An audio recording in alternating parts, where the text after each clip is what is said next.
Now from a conflict that may soon end to one that rages still in Syria. William Brangham has this update on the 5-year civil war there and the international efforts to stop it. Recriminations erupted in full force just one day after peace talks stalled in Geneva. Saudi Arabia and Turkey blamed heavy new attacks by Syrian government forces and Russian airstrikes for undermining the diplomatic effort. The Syrian army confirmed today it expects it will soon surround the city of Aleppo, Syria's largest city. It's an advance that could have far-reaching consequences. Faisal Aitani is a fellow at the Atlantic Council in Washington. We're seeing a general trend of regime victories, and Aleppo would be a sort of the crowning achievement of this trend, thanks in large part to Russian air support. There has not yet been a complete encirclement of the city, but the main supply line that transfers ammunition, weapons, other supplies from Turkey, for example, to the rebels who are in Aleppo city has now been severed. A British-based monitoring group reported today that over the past week, Syrian and Russian warplanes have mounted one of the most intense bombing campaigns in months. They hit more than 500 opposition targets throughout Syria, paving the way for the offensive north of Aleppo. That brought warnings today of a new mass exodus of refugees. Turkey's prime minister spoke in London at a conference on aid for Syrian refugees. 60 to 70,000 people in the camps in North Aleppo are moving towards Turkey.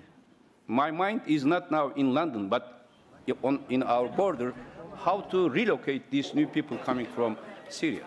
Turkey is already sheltering more than 2.5 million Syrians, making it the biggest refugee host country in the world. The Turkish prime minister insisted today that the U.S. take a stronger stance against Russian actions in Syria. In turn, U.S. Secretary of State John Kerry said the Russian foreign minister has now agreed to at least consider a ceasefire.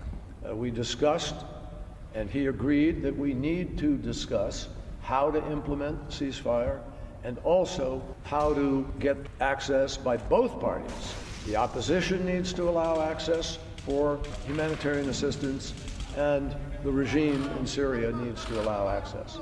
The depth of that need was made clear in this drone video of the devastation in the city of Homs after 5 years of civil war. It was shot by the film company Russia Works.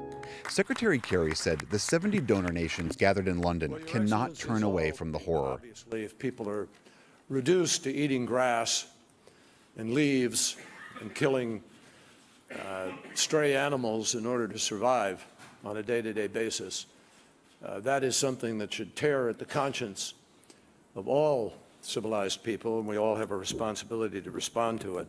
The conference ultimately pledged some $10 billion over the next 4 years to assist Syria and countries like Jordan, Lebanon, and Turkey.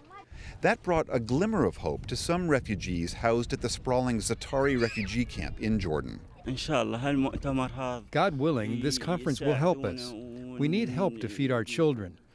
Still, there is little sign that the conflict will end soon. Russia today accused Turkey of planning its own invasion into Syria. We have serious grounds to suspect that Turkey is preparing for a military incursion. We've presented undeniable evidence to the international community proving Turkey opened artillery fire over a residential area to the north of Latakia.